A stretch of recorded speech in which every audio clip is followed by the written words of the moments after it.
How's everybody doing? My name is Mike, and we got Mr. Roots hanging out with us today on place, and we also got Miss Charlotte hanging out on place with us. So she's been with me for a few days now, and she's doing a really good job. Just like any dog, you know, the first week of training, everything's very new to the dog. They're not used to doing any of the stuff that we do here. You know, they're not used to somebody giving them a job to do all throughout the day. And that's really what is going to keep your dog calm. For example, right now, Miss Charlotte is on place and she has rules. Like while I'm talking to the camera, she must stay on place. And if she goes to get off of place, I will correct her. What that looks like is I will just verbally interrupt her and say, hey, or I'll go over, and if that doesn't work, if she continues to move, and if she goes to touch the floor, I'll say no, give her a tug on the leash, and then say place again. And we'll simply just repeat that if she does it again. And as you can see, that works pretty good. And the dog, of course, you're going to see, like at first, you're always going to see the dog is somewhat stressed because I'm making it so that she has to stay on place. Dogs, typically in homes, owners will typically allow the dog to free roam, which means the dog can just kind of walk around where they choose. When you do that with the dog, you're going to see all kinds of symptoms show up with the dog, all kinds of usually bad behavioral issues will spawn from that. The reason we use the place bed is because that's going to keep the dog out of a lot of trouble, and it also gives the dog some rules. See, that's a good thing. She actually sat down. We want them to do that. We want them to lay down. So it's funny how dogs work as a pack.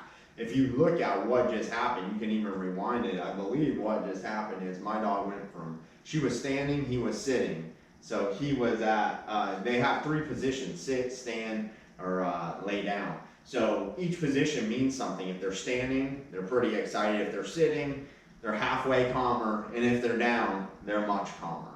So he went from sitting to laying down, while simultaneously she went from standing to sitting down, one level closer to submission. And given enough time, she will lay down. That's how it works. You know, the first time I put her on place, it took a long time for her, obviously, to lay down. And it's just because they're used to being able to let their body just kind of impulsively do what they would like. So one of the things we do with the dogs is we work them in a small area. We call it their daily routine. Right now, she doesn't know much for obedience, so we practice what we have with them. She has place and she has heel, and we're also working on her sit. We're working on a real sit, which means she's doing it for our praise, and she's doing it because we're asking her to do it. You know, she's doing it to avoid the correction. She's not doing it for a treat.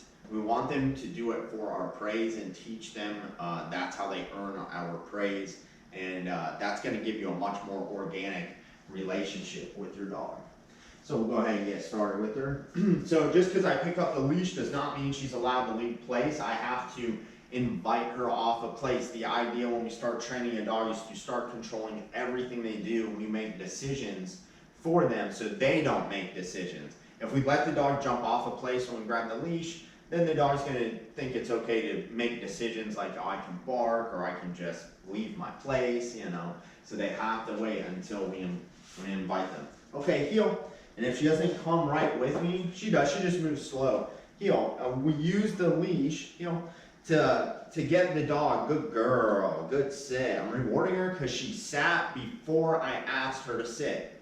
Again, when they're new, we ask very little of them, and we take them with baby steps. And normally you'd have to ask the dog to sit. She did it on her own, so good job, girl. That's a good sit. And I'll kind of pet her, and I'll kind of move around to start to get her used to me moving while she's staying still. Good girl. She does a really good job. She's a very calm dog, truly, once you give her some leadership. Good girl. Good sit. Heel.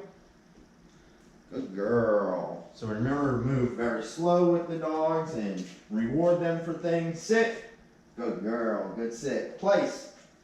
And so she doesn't come with me, give just a little bit of pressure, just like that, just to lead her in the direction I want her to go in. So we don't tell them good. So right there, you see how I corrected her when she went to step off of place. And it's very important, the timing of the correction, to teach the dog what we want. So in that situation, there's not enough time for me to say no. We want to just correct the dog, and you'll see how I corrected her and her foot came right back. That communication is very clear. That's exactly how you teach a dog what you want from them. If you want them to stay on the place and you go to, they go to get off, if you allow them to get off and there's no punishment, that means they're allowed to get off. And that is how they learn. And it's very important, the timing is so important to teach the dog. Okay, heel. Good girl, good heel, good girl, good sis. It's very important to reward her for all those little things because she's doing a very good job. And as time goes, I will require more from her. Every day I require more and more from the dog, but we want to make sure it's obtainable for her. Heel. Good girl, sit. Atta girl, good job. Good girl, heel. Good. She's doing a very good job because, I mean, a few days ago she was hadn't been on a leash very much. She sit. She is a dog. Good girl. Good sit. She does avoid. So you know, I've had her outside trying to get her to go to the bathroom, and you know, I have to correct her for one reason or another, and she tries to back up and, like, you know, the dogs know how to slip the leash, and you know, they try to run away. So that's why we use a leash with the dog. So when she tries to avoid or you know, just use that avoidance behavior, because it's worked for her in the past. That's why it doesn't surprise me to see her do that. You know, we simply correct the dog, and then we simply just give them pressure on the leash. So like if she tried to break the sit and like tried to just run away from me right now, like go to her bed or something like that, I would just say no and give her a quick correction. That's a pop. We're not pulling the leash. It's a pop, like a bite to the neck. That's why we use a training collar.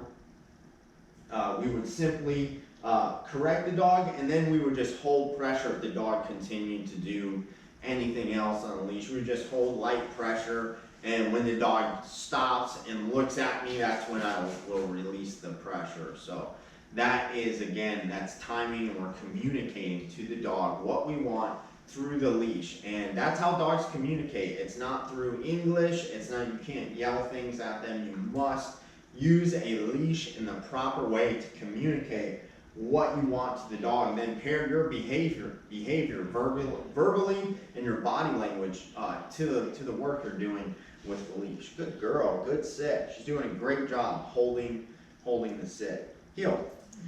Good girl, sit. Now this dog, good girl, genetically this dog is the type of dog that's good for service work because she is so calm. I mean, that's a very good thing when you're looking for a pet to have in your home. You want to pick one up as a puppy like her that is a very calm, relaxed dog. She does have some fear in her, but that's something that we can work on and hopefully minimize for her. Good sit, girl. Good sit. Sit. Good girl. Good girl. Good girl. Heel. Atta girl. Good job, girl. Good girl. I mean, that's a very good sit. That's a very good heel for a dog that has only been with me for about 4 or 5 days. Good girl. Good sit. Good job. Heel. Good sit. So this is good girl. This is how we work the dogs every day. We give them 5-10 minutes of this, working them in a circle, and we have like my dog out here, and this gives them, you know, it gives them the ability to work around other dogs and not, you know, have to go up to them, and things like that can start all kinds of issues with other dogs in the home. So it's very important to use a leash, a bed with the dog. This is how we can maintain several dogs in one room and not have any fights or even any of the dogs making physical contact with each other. We eliminate the possibility of, say, these two dogs fighting when they have their own beds, their own things. They have their own crates, their own food bowls. and their own water bowls, so they never have to compete for resources, nor do they have to compete for my affection, because it's very fair here how we do things. Good girl. That's a good sit, girl. Heel. Good job. Sit. See how she kind of avoided this place? So heel. What I'll do is I'll just take her around again. If they don't do something right, you want to get them to do it again. Heel. There you go. Heel. Sit. Good girl. Place. And see, she kind of resists the leash a little bit. We just give a light tug, light pressure in the direction I want her to go. Just like that. And again, if they're hesitant, like I just said, heel. We can have her do it again real quick. Come here, girl. Heel. Sit. Okay, girl, place.